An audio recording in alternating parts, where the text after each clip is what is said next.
It's sleepy creatures like Ginger who are at the heart of the controversy. She's a member of the Koala colony, which uses two main corridors of forest to move along the Tilligerry Peninsula to inland feeding and breeding grounds. The silica mining site, proposed by ACI Industrial Minerals, is on the northern dune of the peninsula, an area bordering one of those corridors. According to an environmental impact study commissioned by ACI, its mining proposal causes as little disruption to the native flora and fauna as possible.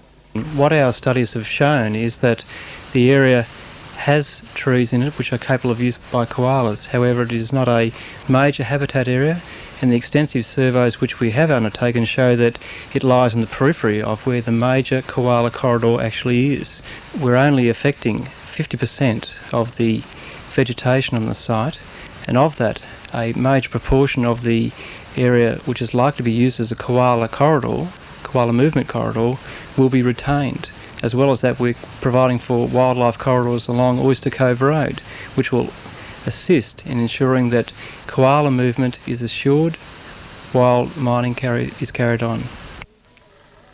ACI believes its regeneration program is uniquely effective, more successful than most revegetation programs that follow mining. And we're working within an area which is retaining vegetation, and we're working in an area which we're hoping to revegetate with trees which can be used by koalas, where currently there aren't koala trees. So in fact, in the end, we're hoping to enhance what's already there. This area was mined 6 years ago. According to ACI's botanical consultant, it's a good example of regeneration. But the Koala Preservation Society is sceptical. It feels a more detailed study is needed to accurately assess the impact on the koala population. It probably needs something more in the vicinity of a 20-year study to determine what's actually happening on this dune. Nobody to date has ever done any real study about how koalas move around in this area. Whatever they do there, they are going to lose the trees one way or another over a period of time, and that will effectively interrupt the koala corridor and probably stop the movement of koalas off the peninsula.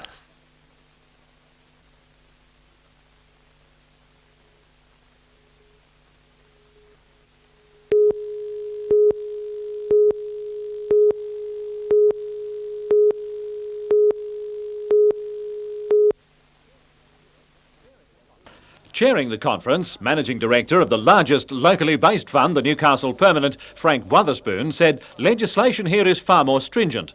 And Mr Wotherspoon said no parallels could be drawn between the Faro Corporation and the Building Society movement in New South Wales. Funds here are cooperatives and cannot be owned by individuals or private companies, and their lending is predominantly to individual home buyers. Supported by Bill Prince from the Greater Newcastle and Cole Smith of Maitland Mutual, he said three things affected financial stability: profitability, liquidity and the quality of the book debts involved. We are saying that the quality of management, the policies that we've pursued, the performance that we have indicated over a number of years is such that there is no valid concern for any building society depositors or borrowers in this area. Mr Prince emphasised that up to 30% of funds are held liquid to satisfy any demands by depositors, but he, like the other societies, had not seen any evidence of people making a run for their money. So why go public and risk creating concern where there is none already? It is our obligation to come out and reassure people, particularly as the media has had a lot in the papers and over the radio and whatever about this subject. The local funds also rejected a weekend assertion by the Federal Finance Minister, Mr Willis, that building societies are not as safe as banks. They said that while they have the prerequisites to become banks, it's not in the community interest that they do so.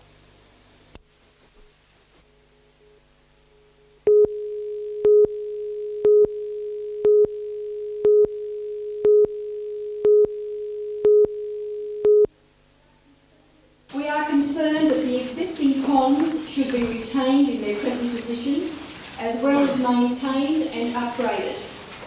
Serious consideration take too much space and the presence detract from Blackbutt's natural.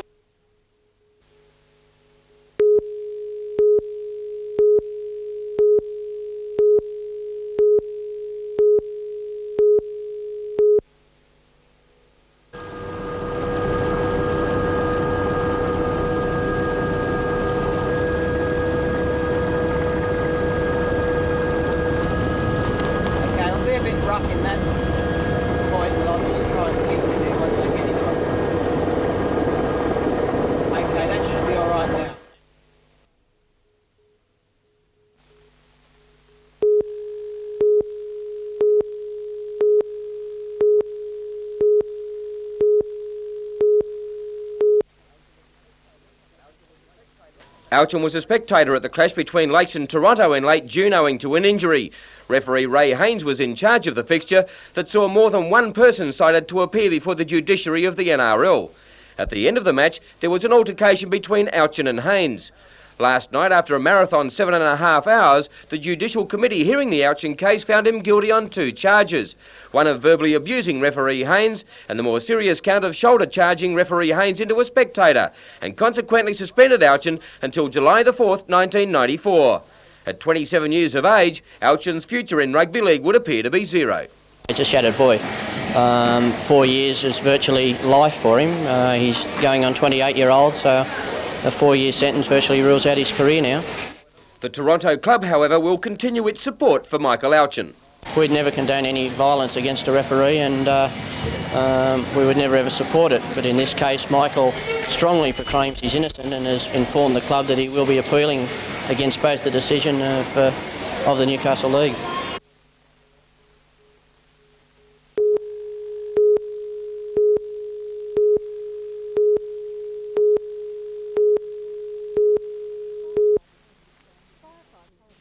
Firefighters took the stand at Newcastle Coroner's Court today, with evidence of some inter-service conflict at the Workers' Club site. Station Officer Robert Tate told the court it seemed police rescue officers did not want him or his men to enter the partially collapsed club. Instead, they preferred to use state emergency service personnel and other volunteers. Mr. Tate said he felt frustrated during periods of inactivity outside the club. He said he informed a general duties policeman that his members and equipment were available at any time. The response, "Thank you very much, we'll get back to you," adding that this never happened. Sergeant Dennis Whiteley was one of the first police officers to arrive at the Workers' Club after the quake struck. When the extent of the disaster became apparent, he took control of the outside of the building. He said he was hampered by the sheer number of people wanting to enter the club and assist.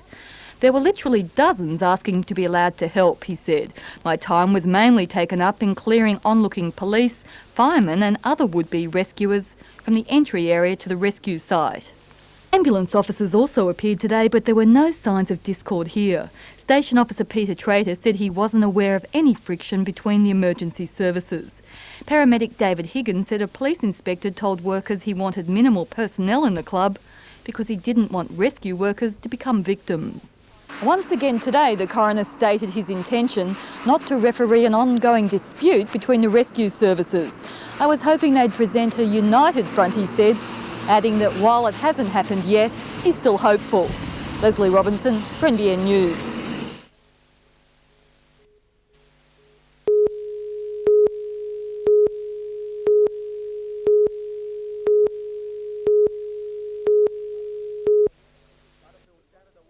Butterfield sounded a warning to Les Davidson right from the start that he wouldn't be going backwards. And Mark Sargent then split the Rabbitohs right up the middle to go close. But from that run, disaster, and Sargent is tonight at the hospital having x-rays on a seriously injured ankle. Saab and Creaker kicked penalties to have the scores at 2-2, then replacement winger Manoa Thompson put Souths in front.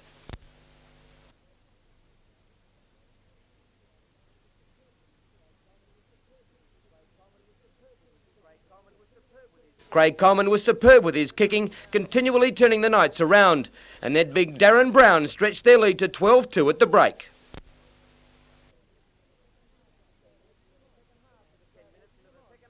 Ten minutes into the second half, with the crowd urging them on, the Knights hit back.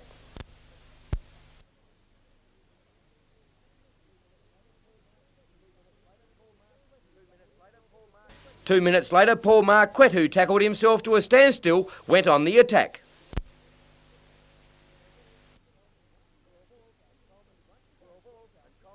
12-12, and Coleman once again put Souths in front.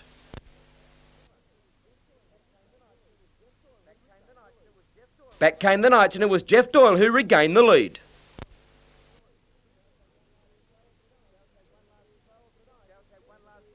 Souths had one last throw of the dice, and in a move that must have gone through 30 sets of hands, finally came unstuck at the hands of Steve Maven.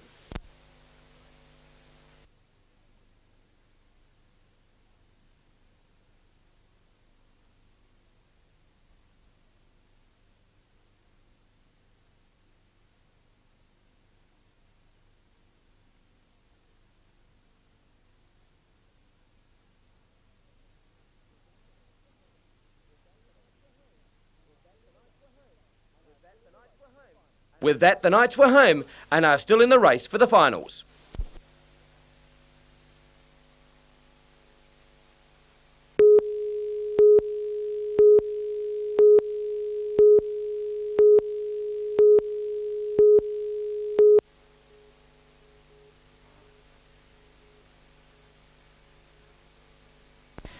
Aboriginal Week is an important celebration for the Aboriginal community in the Hunter.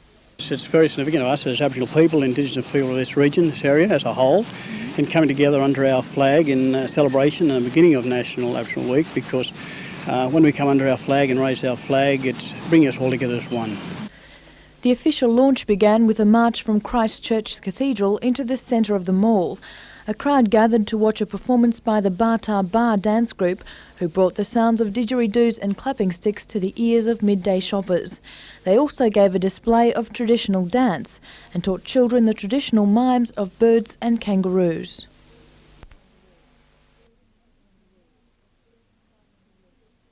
The march proceeded to Civic Park and the Aboriginal flag was raised. The flag is an assertion of the history and the identity of the Aboriginal people. Well, the black is for the Aboriginality, the Aboriginal people, the Indigenous people of this country, and the yellow is for the sun, the giver of life, and the red is for the blood that has been shed. This week it also becomes a symbol of friendship. It's one of the things in joining hands with the community as a whole and to say, hey, we're here and we want to develop alongside of each and everyone else, immaterial to race, colour or creed, and to show the respect for one another. And I believe we've got a lot to give the community if we can just come together and share that during this week. And we offer our hand of friendship.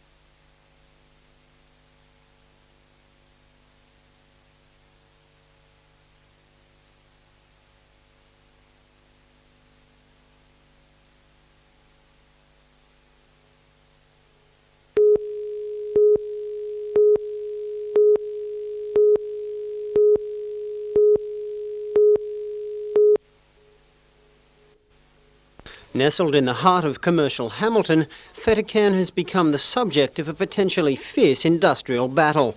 The owner wants it demolished. Unionists like Phil Darby won't hear of it.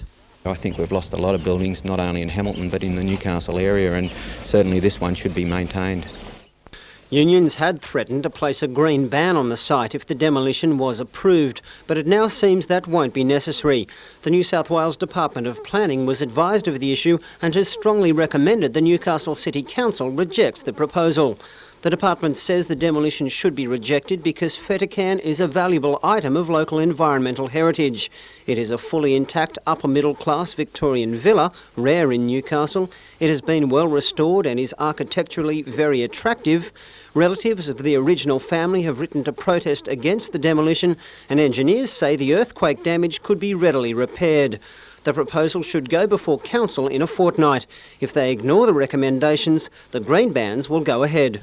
The effect of the green ban will totally cut out the demolishing of the project and leave it as is, and the union movement will battle around the restoration of the property. The owner of the building, Newcastle Dr James Holly, is at the moment out of the area on holidays and was unable to be contacted for a comment on the issue. Bruce McKenzie, NBN News.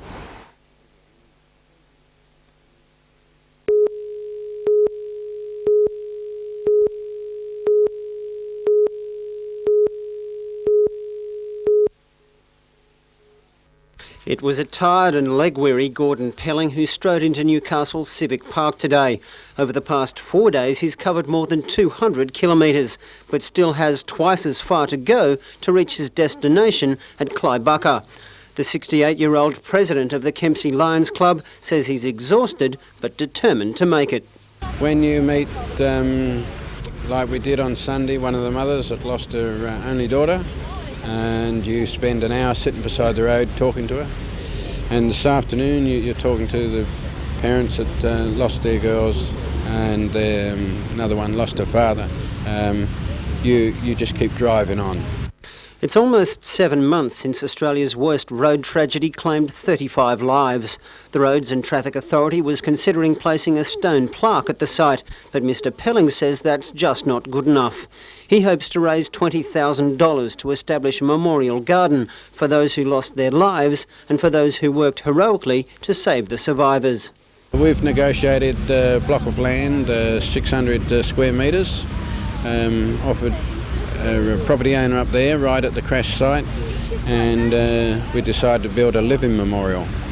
For Edgeworth woman Janice Bryant, who lost her 16-year-old daughter in the crash, the moment brought back a flood of memories. I don't want to forget anything about her. I mean, her death was bad, so were all the other people, but things like this have to happen. I think it makes people very aware that it has happened, because people look at it and they don't want to think about it, and then they look at this and think, oh, there's those 35 people that were coming home for Christmas. So I think that might, well, hopefully it stops them, slows them down a bit.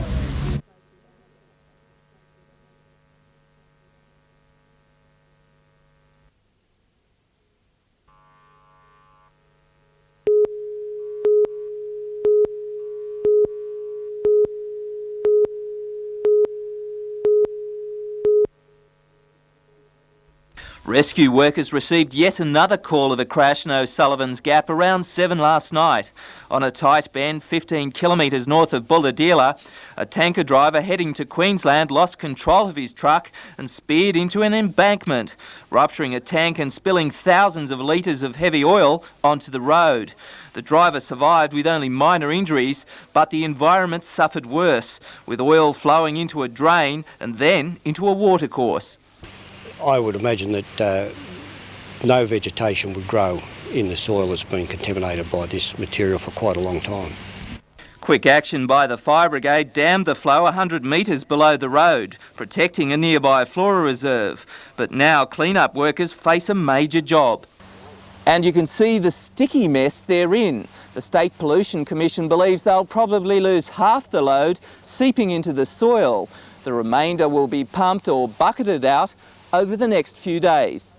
The Commission is investigating the legal ramifications of the spill. Under the Environment Offences and Penalties Act, polluters can face fines up to $1 million. Meanwhile, one lane of the Pacific Highway will be blocked off till the slippery surface can be washed back to normal. Peter Ryan, NBN News.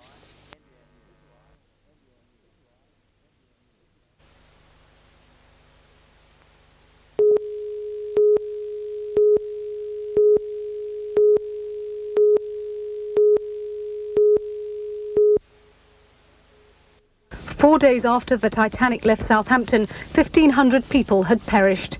The inquiry held in the same year found that when the Titanic foundered, the nearest ship had been the Californian. She'd stilled her engines because of ice, but despite admitting seeing rockets fired over the horizon, the Californian switched off its radio and did nothing. The Californian's captain later told the inquiry he'd thought the rockets were from fishing vessels in the area. The presiding judge, Lord Mersey, severely censured him for not going to investigate. He said, had she, the Californian, done so, she might have saved many, if not all, of the lives that were lost. In 1985, the wreck of the Titanic was discovered by the American oceanographer Dr. Roger Ballard. It was the first glimpse of the lost ship for more than 70 years. Supporters trying to clear Captain Lord's name say its position on the seabed proves he was too far away to help. I hope that Captain Lord will officially be cleared, because that will mean that no more authors can point the finger at him and say he was drunk or asleep or something while the Titanic was sinking. That does not endanger a ship to say to the officer of the deck, go wake up the radio operator and see if he can find out what's going on.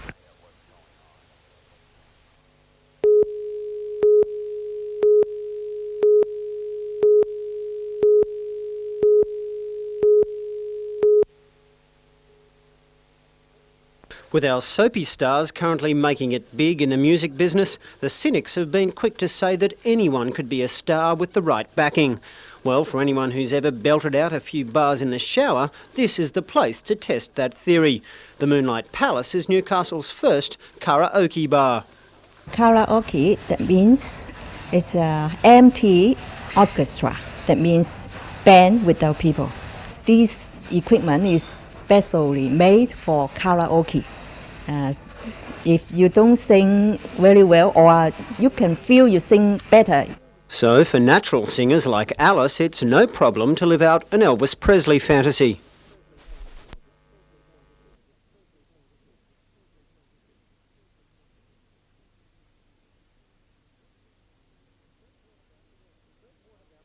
But what about the rest of us, long on enthusiasm but decidedly short on talent? Well, for the price of a meal, you can become a Las Vegas crooner.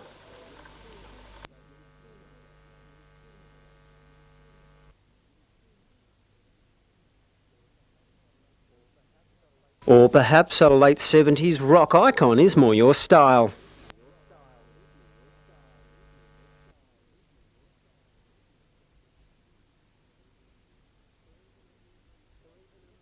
Or even a mover and shaker in the British punk scene.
Rain delayed the start of play on day 3. When the sun came out, so did some shining tennis that won Dominic Cohen a place in the 12 years boys singles semi-final to be played tomorrow morning.